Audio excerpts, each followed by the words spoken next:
So hello good morning everyone, I am Vinod Singh and welcome to the current exam. So आज की class में हम 20 अगस्त का करंट अफेयर्स कवर करने वाले हैं। तो अब चलेगा भैया कौन बनेगा अगला उपराष्ट्रपति। तो मैं इसके लिए एक स्पेशल क्लास लाऊंगा उपराष्ट्रपति से रिलेटेड। तो आज शाम को 4 बजे वो आपकी मे बी शाम तक 6 बजे तक अपलोड हो जाएगी, ठीक है। तो वो आपको ध्यान से देख लीजिएगा क्योंकि उससे क्वेश्चन बनना ही बनना है बाकी जो भी एग्जाम आएंगे। तो उपराष्ट्रपति को हम आज खल्लास करेंगे शाम को। चलिए तो आज की करंट अफेयर्स वाली क्लास स्टार्ट करते हैं। हाल ही में किस राज्य के राज्यपाल सीपी राधाकृष्णन उपराष्ट्रपति चुनाव के लिए एनडीए के उम्मीदवार चुने गए। मैंने कल भी इसके बारे में थोड़ा बहुत समझाया था, बट आज इसके बारे में थोड़ा और कहानी देखते हैं। तो मैंने बताया था कल कि ये महाराष्ट्र के राज्यपाल हैं और इनको बनाया जा रहा है अब उपराष्ट्रपति का कैंडिडेट। अब क्यों बनाया जा रहा है मैं आज वो बताऊंगा। तो अब देखो, उपराष्ट्रपति अभी हमारे कौन थे, जगदीप धनखड़। इन्होंने त्यागपत्र दिया अपने हेल्थ के कारणों से। तो अब पुनः जो चुनाव होना है 9 सितंबर 2025 को ये चुनाव होने वाला है। तब इस चुनाव में भैया तो कैंडिडेट भी होंगे। तो कैंडिडेट खड़े करिए गए हैं कौन कौन है। एक तो सीपी राधाकृष्णन, ये महाराष्ट्र के राज्यपाल थे हैं मतलब। तो बीजेपी के दक्षिण में जन्म करने वाले नेता हैं और एनडीए की तरफ से इनको उम्मीदवार बनाया गया है। तो ये आपका एनडीए या अल्टीमेटली कह लो बीजेपी के उम्मीदवार हैं। और दूसरी तरफ से विपक्षी उम्मीदवार कौन है, जस्टिस सुदर्शन रेड्डी। इनको आप देख लो, जस्टिस सुदर्शन, ये आपके राधाकृष्णन जी हो गए जस्टिस सुदर्शन। तो मतलब सुदर्शन वर्सेस राधाकृष्णन होने वाला है। तो खड़गे ने किया विपक्ष के उपराष्ट्रपति उम्मीदवार का ऐलान, तो राधाकृष्णन। तो ये जस्टिस सुदर्शन रेड्डी ये विपक्षी उम्मीदवार हैं। 2005 में गुवाहाटी हाईकोर्ट के मुख्य न्यायाधीश रह चुके हैं, साथ में सुप्रीम कोर्ट के जज बन चुके हैं और 2011 से इनको रिटायरमेंट मिल चुकी है, ठीक है। तो अब इनको उपराष्ट्रपति पद के लिए खड़ा किया गया है, ये आप इमेज भी देख सकते हो। तो ये पूरा सीन रहा, ठीक है। तो अब इनके बीच देखो चुनाव होगा, उसके बाद पता चलेगा क्या ही है।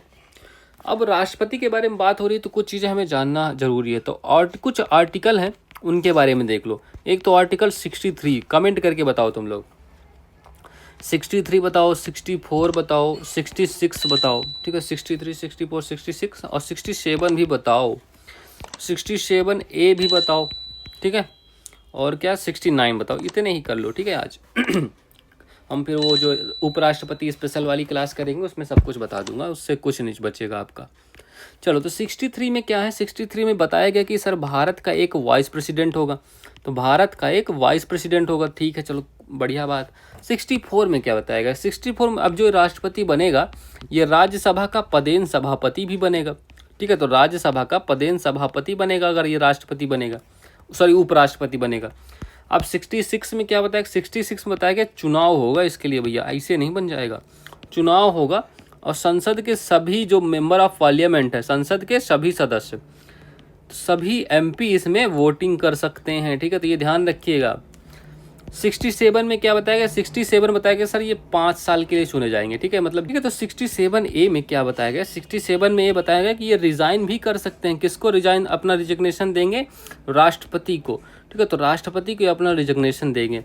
69 में क्या बताया गया सर कि ये शपथ भी लेंगे, ठीक है, शपथ लेंगे, ठीक है। शपथ लेंगे किसके सामने, राष्ट्रपति के सामने ही शपथ लेंगे, ठीक है। तो ये सब ध्यान रखिएगा, ठीक है। चलिए, ये कुछ फेमस आर्टिकल है जो पूछे जाते हैं एग्जाम में, इनको याद रखना है आपको। भारत का पहला एआई केंद्रित विशेष आर्थिक क्षेत्र कहाँ प्रारंभ होने वाला है, तो ये आपका छत्तीसगढ़ में प्रारंभ होने वाला है, ये तो आपको पता ही है। 72वां मिस वर्ल्ड का खिताब किसने जीता था, इसका होस्ट कहाँ हुआ था, होस्ट हुआ था आपका हैदराबाद में। हैदराबाद चार मीनार है ना, याद है। इसमें विजेता कौन है, ओपल सुजाता। तो ओपल सुजाता जी इसमें विजेता हैं, जो कि कहाँ से हैं, ये कि कहाँ से हैं, ये थाईलैंड से पहली बार किसी ने ये अवार्ड जीता है।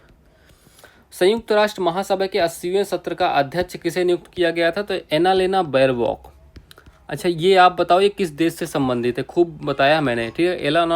एनालेना बैरबॉक, ठीक है। तो ये बताओ आप किस देश से इनका संबंध है, ये बता दीजिए, ठीक है। चलिए क्वेश्चन नंबर 2 देखिए। हाल ही में चर्चा में रहा उद्यम सखी पोर्टल कब लॉन्च हुआ, तो बताओ भाई उद्यम सखी पोर्टल कब लॉन्च हुआ था, तो ये लॉन्च हुआ था आपका मार्च 2018। अच्छा आपने इसका आंसर मार्क ही नहीं किया लगता, चलो कर लिया है। तो मार्च 2018 में उद्यम सखी पोर्टल लॉन्च किया गया था। अब इसके बारे में देखो क्यों चर्चा में रहा, तो अभी हाल ही में अगस्त 2025 तक उद्यम सखी पोर्टल पर 4535 महिला उद्यमियों ने पंजीकरण कराया और इसकी जानकारी हमें मंत्रालय ने दी, ठीक है। तो ये ऐसी रिपोर्ट निकाली गई थी, इस वजह से थोड़ा इसके बारे में आपको जानना जरूरी है। तो उद्यम सखी पोर्टल, ये इसका उद्देश्य क्या है सर, उद्देश्य ये है कि वित्तीय योजनाओं, नीतियों, प्रशिक्षण और बाजार संपर्कों तक पहुंच प्रदान करके महिला उद्यमियों को सशक्त बनाना। मतलब महिलाओं को, देखो, महिलाओं का अपना व्यवसाय शुरू करने, बनाने और बढ़ाने में मदद करना है, ठीक है। इसका मेन इस पोर्टल का काम होने वाला है। कब लॉन्च किया गया था सर? ये लॉन्च हुआ था मार्च 2018 में, ठीक है। तब मार्च 2018 में इसको लॉन्च किया गया था, ये भी आपको ध्यान रखना है। और पहल किसकी है? सूक्ष्म, लघु और मध्यम उद्यम मंत्रालय MSME की ये पहल है, ठीक है। तो ये भी आपको ध्यान रखना है। अब इसमें और शिक्षण एवं विकास भी कराया जाएगा। तो व्यवसाय स्थिरता के लिए शिक्षा, तकनीकी सहायता और प्रशिक्षण प्रदान करता है, ठीक है। तो उद्यम सखी पोर्टल मेनली आपसे क्वेश्चन ये ही पूछा जाएगा, मंत्रालय भी पूछ सकता है, दैट्स इट। इन दोनों से अलावा क्वेश्चन नहीं बनने वाला आपका, ठीक है। चलिए, तो option number A correct answer है, मार्च 2018, ठीक है। चलिए, ICC महिला क्रिकेट विश्व कप 2025 इसकी मेज़बानी कहाँ होगी बताओ भाई? तो भारत में होने वाली है, ठीक है। तो इसकी मेज़बानी भी आपका भारत में होगी। राष्ट्रीय रामसर स्थल सूची में शामिल नवीनतम खींचन और मेनार। खींचन कहाँ स्थित है? खींचन स्थित है फलौदी। फलौदी नहीं याद आ रहा क्या तुम्हें? फलौदी राजस्थान, अब तो याद आ गया। और मेनार कहाँ है? मेनार आपका उदयपुर राजस्थान, ठीक है। तो दोनों राजस्थान में है, तो उदयपुर राजस्थान मेनार और फलौदी राजस्थान में खींचन हो गया, ठीक है। भारत का पहला वंदे भारत रेल रखरखाव डिपो कहाँ प्रारंभ होने जा रहा है? तो ये आपका जोधपुर में प्रारंभ होगा, तो ठीक है। तो ये आपका जोधपुर राजस्थान में प्रारंभ होने वाला है। क्वेश्चन नंबर 3 देखिए, हाल ही में चर्चा में रहे national deep water exploration mission समुद्र मंथन, समुद्र मंथन का उद्देश्य बताओ। तो समुद्र मंथन का उद्देश्य क्या है? तो देखो, आपको 15 अगस्त के जो स्पीच हुआ था 15 अगस्त को मोदी साहब का, तो उसके बारे में थोड़ा थोड़ा करके आपको मैंने सब कुछ पढ़ा दिया ऑलमोस्ट। जो भी कुछ बचेगा अगली क्लास में कवर हो जाएगा। तो ऐसे एक एक क्वेश्चन करके मैंने हर एक योजना, हर एक बात के बारे में बता दी है, ठीक है। तो अब ये मत सोचना सर 15 अगस्त स्पेशल वाली क्लास कहाँ है, वो स्पीच वाली क्लास, सब अब ये उसी का तो पार्ट है। देखो, तो national deep water mission exploration mission समुद्र मंथन, ठीक है। ये भी देखो, प्राइम मिनिस्टर नरेंद्र मोदी, अब मैं दिखा रहा हूँ आपको कैसे, in his address to the nation from the ramparts of the Red Fort on Independence Day 79 Friday को जब इंडिपेंडेंस डे था उस दिन अनाउंस किया कि national deep water exploration mission aiming to explore oil and gas reserve in the sea. अब सब कुछ इसी में लिखा है। अब इसके लिए मैंने पूरा क्वेश्चन किया करवाया आपको। तो 15 अगस्त 2025 को लाल किला में इसका भाषण दिया। National deep water exploration mission होगा, गहराई में खोज करनी है। क्या खोज करनी है? समुद्र में तेल और गैस के भंडार का पता लगाना, ये इसका मेन काम होने वाला। बस इतना ही तो है। ये देखो भाई, कुछ ऐसा पता लगाया जाएगा। इसका मंत्रालय कौन सा है? तो पेट्रोलियम और प्राकृतिक गैस मंत्रालय है। उद्देश्य क्या है? कच्चे तेल और प्राकृतिक गैस के आयात पर निर्भरता कम करना। हम लगभग 80% आयात करते हैं इसका, है ना। इसको कम करके लगभग 40% तक लाना है। ऊर्जा क्षेत्र में आत्मनिर्भर भारत को बढ़ावा देना, ठीक है। ये इसके प्रमुख उद्देश्य हो गए, तो इतना ध्यान रखिएगा। बस इतना तो क्वेश्चन था आपका। तो समुद्र में तेल और गैस भंडारों की खोज करना, ये इसका प्रमुख काम होने वाला है जो समुद्र मंथन आपका होगा, ठीक है। चलिए, तो 15 अगस्त डीप वाटर एक्सप्लोरेशन मिशन के बारे में आपको सब पता चल गया। चलिए, G7 शिखर सम्मेलन 2025 किस देश की मेजबानी में हुआ है? बताओ भाई, किस देश की मेजबानी में हुआ है? तो ये आपका कनाडा। पता था ना, कनाडा गए थे अभी मोदी साहब। भारतीय वायुसेना, अच्छा यहाँ के PM कौन है? PM का नाम यहाँ का कमेंट करो, ठीक है। ये एग्जाम में पूछा था अभी किसी में। भारतीय वायुसेना ने पहली बार किस देश के साथ विशेष संयुक्त अभ्यास टाइगर क्लॉ आयोजित किया है? तो ये एक तो भारत हो गया। भारत के साथ किसने? USA के साथ भारत ने इसको आयोजन किया है, ठीक है। विश्व टेस्ट चैंपियनशिप 2025 का खिताब किसने जीता? साउथ अफ्रीका ने पहली बार इसको जीता। भारत अभी एक भी बार नहीं जीत पाया है, 2 बार फाइनल खेल चुका है भारत। चलिए, क्वेश्चन नंबर 4 देखिए, हाल ही में वैश्विक प्लास्टिक संधि वार्ता INC 5.2 कहाँ हुई है? देखो, इसका संबंध आपको थोड़ा 2022 में जाना पड़ेगा, तब ये पूरे समझ आएगा। तो मैं ले चलता हूँ आपको 2022 में। तो global plastic treaty talks INC 5.2 ended without any agreement in Geneva. कोई एग्रीमेंट हो ही नहीं पाया और ख़त्म हो गई। कैसे सर? ऐसे बताते हैं, चलो। तो देखो, इसका मतलब क्या होता है? INC 5.2 का इंटर गवर्नमेंटल नेगोशिएशन कमेटी, ठीक है। तो इंटर गवर्नमेंटल नेगोशिएशन कमेटी इसका फुल फॉर्म हो गया। एक तो ये पता चल गया आपको, ठीक है। और ये कहाँ हुआ है अभी? इसकी बैठक कहाँ हो रही थी? इसकी बैठक सर हो रही थी जेनेवा स्विट्जरलैंड। तो जेनेवा स्विट्जरलैंड में इसकी बैठक हो रही थी। कब से कब तक? अगस्त 5 अगस्त से 14 अगस्त तक इसकी बैठक हुई। क्या उद्देश्य था सर इसका? उद्देश्य था कि दुनिया को प्लास्टिक प्रदूषण से बचाने के लिए वर्ष 2022 तक प्लास्टिक प्रदूषण संधि पर सहमत बना, सॉरी, तो वर्ष 2022 तक नहीं होगा, यहाँ 22 में एक प्लास्टिक संदूषण, उसी के बारे में मैं बताऊंगा अभी, प्लास्टिक प्रदूषण संधि पर सहमत बनाने हेतु इसको, मतलब इसका उद्देश्य था, इसीलिए ये बैठक हुई थी।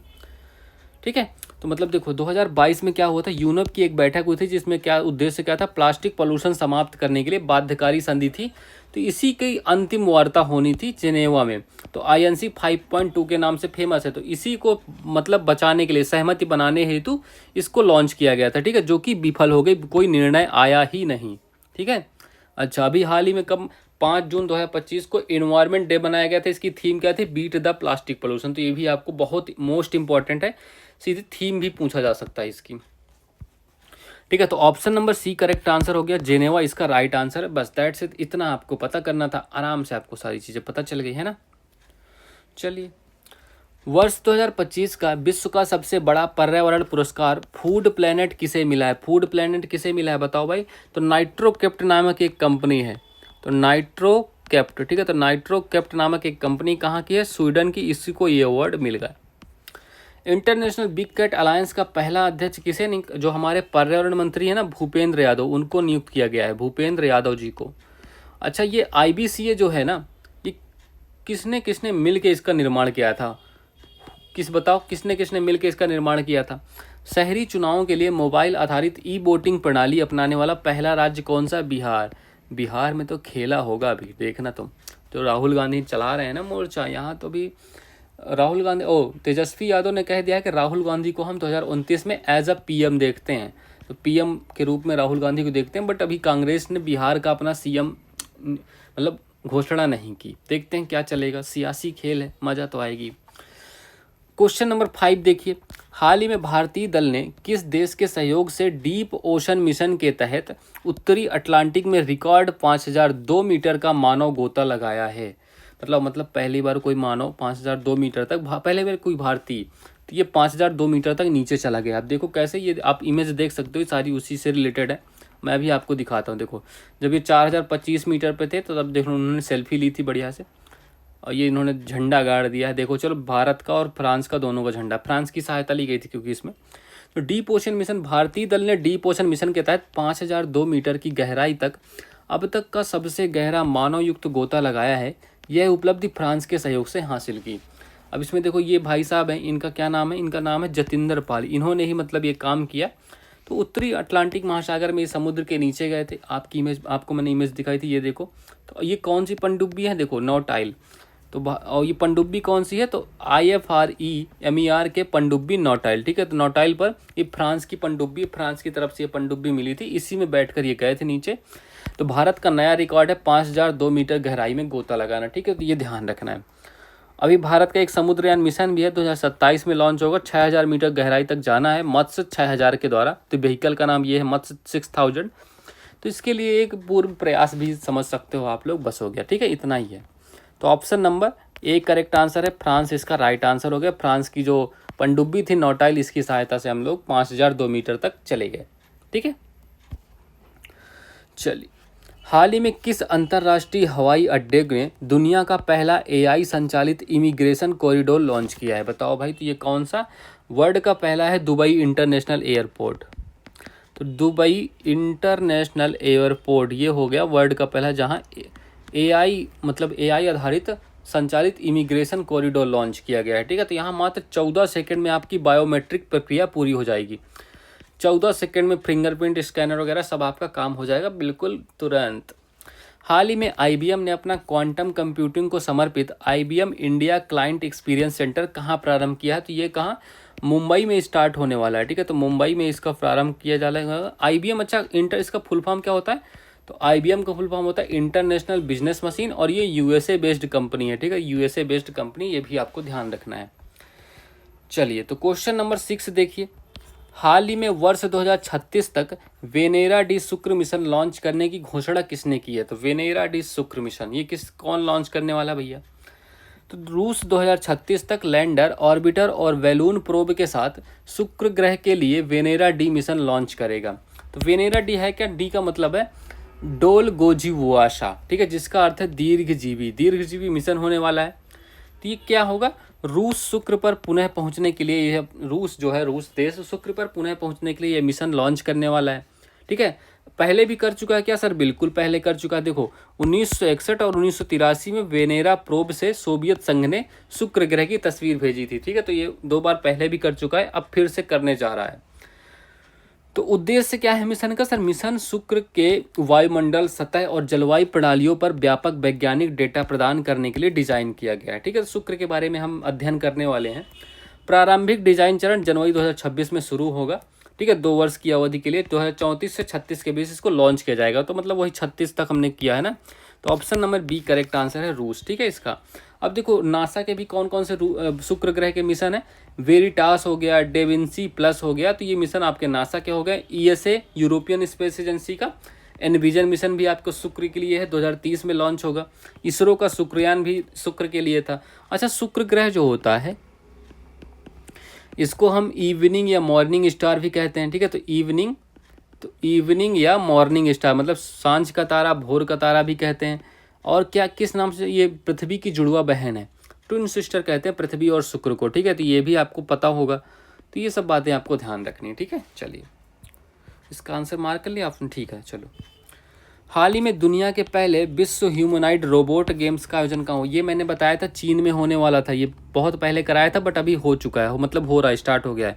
तो चीन के बीजिंग में, ठीक है, चीन के बीजिंग में इसका सेलिब्रेशन मतलब आयोजन हो रहा है। और इसमें कितने देश लगभग शामिल होने वाले हैं? तो इसमें लगभग 16 देश, 500 प्लस रोबोट शामिल होंगे। 500 प्लस रोबोट। ठीक है, तो 500 प्लस रोबोट इसमें शामिल होने वाले हैं, ये ध्यान रखिएगा। फॉक्सकॉन की चाइना के बाहर दूसरी सबसे बड़ी इकाई कहाँ है, जहां हाल ही में आईफोन 17 का उत्पादन शुरू हुआ है? तो ये भी बताया गया था ना, बेंगलोर में बन रही थी, बेंगलोर के देवन हल्ली प्लांट में। ठीक है, देवन हल्ली प्लांट में इसका निर्माण हो चुका है। ठीक है, हल्ली प्लांट, ये ध्यान रखिएगा। ठीक है, चलिए।